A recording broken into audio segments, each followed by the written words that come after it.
Attention, cette émission est laissée à la discrétion de l'auditeur. Les propos et les opinions peuvent choquer. Oreilles sensibles s'abstenir. Richard Martineau. Un animateur pas comme les autres. Richard Martineau.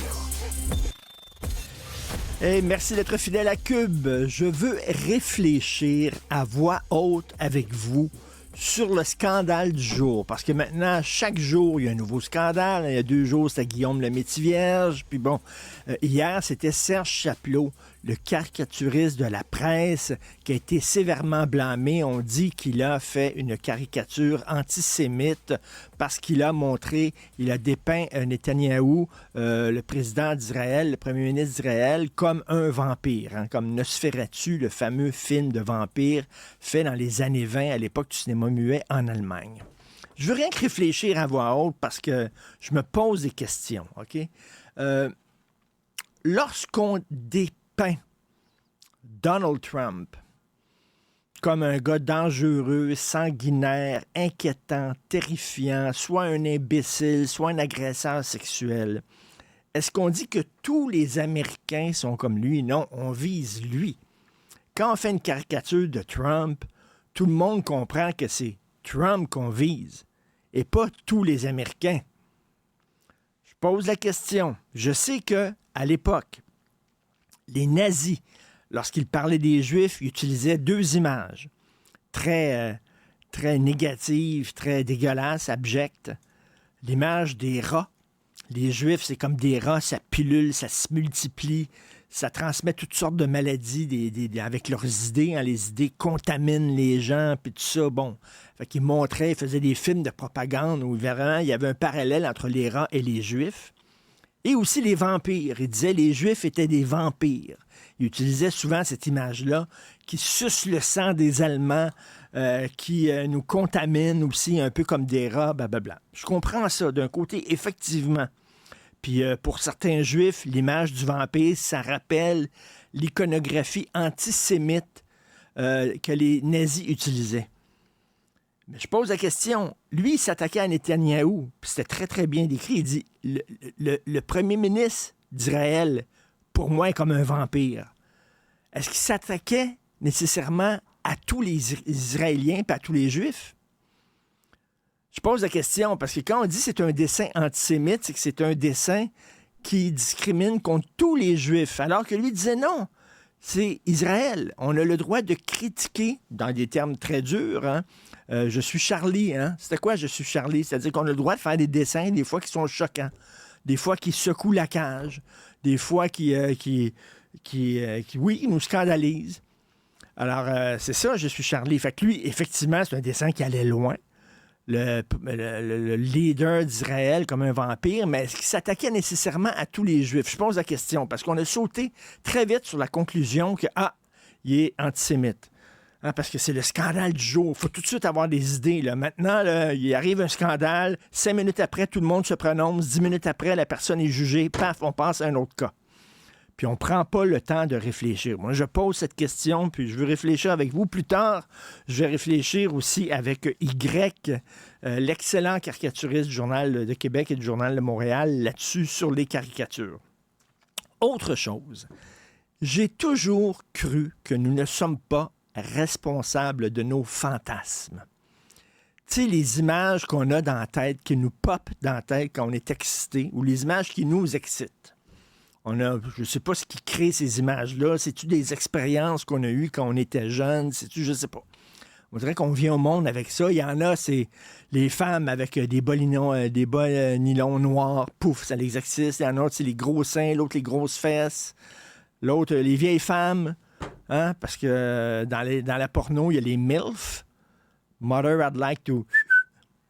Maintenant, on est rendu à un stade supérieur. C'est les Yummy Grannies. De la porno de mémé. Ça pogne. Écoute, chacun ses goûts. Il y a des gars, c'est les hommes poilus qui aiment, les hommes pas de poils, les grands, les petits. On ne sait pas, c'est des images qui nous popent dans la tête. Puis moi, je pense qu'il n'y a personne, à un moment donné, qui se décide en se levant en disant « Moi, je vais être pédophile. Moi, ce qui va m'exciter, je vais décider ça, c'est les enfants. » Non, c'est des gens qui Je sais pas s'ils viennent au monde comme ça. Je sais pas si c'est des trucs qu'ils ont vécu quand ils étaient jeunes, mais ils ont ça en eux. C'est ça qui les excite. Pouf. Il me semble que moi, si tu commences à avoir une vie sexuelle, puis tu vois que c'est ça tes fantasmes, puis tu te dis, hey, wow, je m'excuse, mais il y a quelque chose qui marche pas. Tu sais, par exemple, que si ton fantasme, c'est de violer des femmes, de voir des femmes qui crient, des femmes qui souffrent, puis tout ça, tu te dis, je sais pas, je vais peut-être aller voir un psy. Donc, j'imagine, il y a des gens pédophiles qui ont ça. Puis, il y a un film très, très bon qui s'appelle The Woodsman, avec Kevin Bacon, où c'est un gars qui est pédophile, puis qui vit avec ça, puis qui est torturé, puis il est pas content, puis il est triste, puis il va voir un psy, puis il essaie de se guérir. Donc, il fait preuve de remords et de regrets. Il y en a des pédophiles comme ça, j'imagine. Il y en a d'autres qui disent, bah, je suis fait de même, la nature me fait comme ça, je me pose pas de questions, voici, je suis comme ça, et vous allez m'accepter. Alors ça, c'est le pédophile genre André Fèvre. Qui vient d'être mis en liberté, le gars qui dirigeait un réseau de pédophiles, un club social de pédophiles où les pédos étaient ensemble, s'échangeaient des photos, des vidéos, des trucs, comment aborder les enfants, tout ça. Plutôt qu'aller chercher de l'aide, nous autres, ils ont dit, nous autres, on est fait de même, fait que regarde, on va vivre notre sexualité. Et à Amsterdam, il y a quelques années, je pense que c'est dans les années 80, il a fait une recherche à Amsterdam. Il y a déjà eu un parti politique qui s'est présenté aux élections des Pays-Bas. Et c'est un parti pédophile. Eux autres avaient un point sur leur programme, c'est de faire accepter les relations sexuelles entre adultes et mineurs. Sous prétexte qu'avant, c'était permis. Vous savez, je pense que c'est Champlain, sa femme avait 14 ans, puis dans le temps des Grecs, etc. Puis eux autres disaient, vous avez, à un moment donné, rejeté les homosexuels. Les homosexuels étaient considérés comme des malades mentaux. Et vous avez fini par les accepter, puis maintenant, il n'y a aucun problème. On n'a plus le droit de discriminer contre les homosexuels. Donc, vous avez fait ça avec les gays. Vous avez fait ça avec les lesbiennes.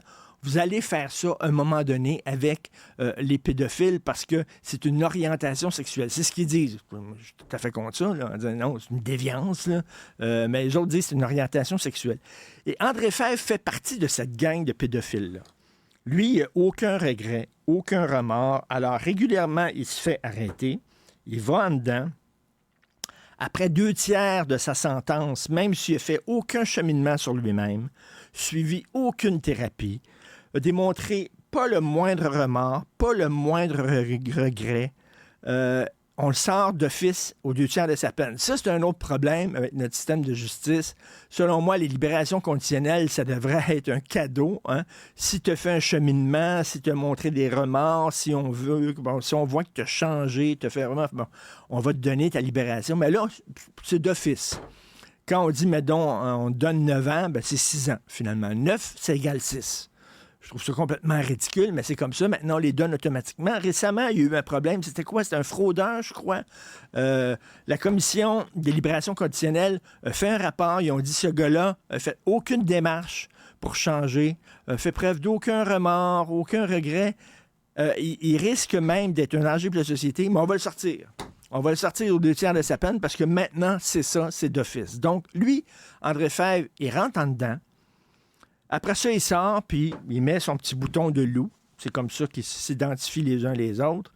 Puis il brise ses conditions, puis il rentre en contact avec ses complices, puis il repart son affaire de club social de pédophile parce que c'est comme ça qu'il est. C'est dans sa nature, puis il ne changera pas. Qu'est-ce qu'on fait avec des gens comme ça? Une fois qu'il a fait sa sentence, premièrement, il devrait faire sa sentence au complet puis pas être libéré d'office aux 2/3, tout le monde s'entend.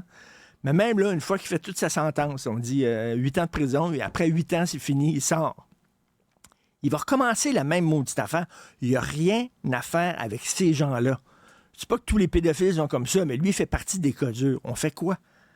Il va falloir à un moment donné réfléchir à ça parce qu'on ne peut pas le suivre tout le temps, 24 heures sur 24, là, puis voir s'il s'approche d'une école ou d'un parc ou etc. Les policiers, ils ont d'autres choses à faire. Ils ne peuvent pas suivre à la trace des gens comme ça. Donc, ça pose une sacrée bonne question. À la fin de l'émission, nous allons parler avec le psychologue, le psychiatre Gilles Chamberlain. Est-ce que ça se guérit? Est-ce que ça se contrôle? Qu'est-ce qu'on devrait faire? La castration chimique, comme disait le Doc Mayou, les enfermer dans une cellule, puis avaler la clé, puis les oublier là? Je ne le sais pas, mais ça pose de sacrées bonnes questions à la démocratie.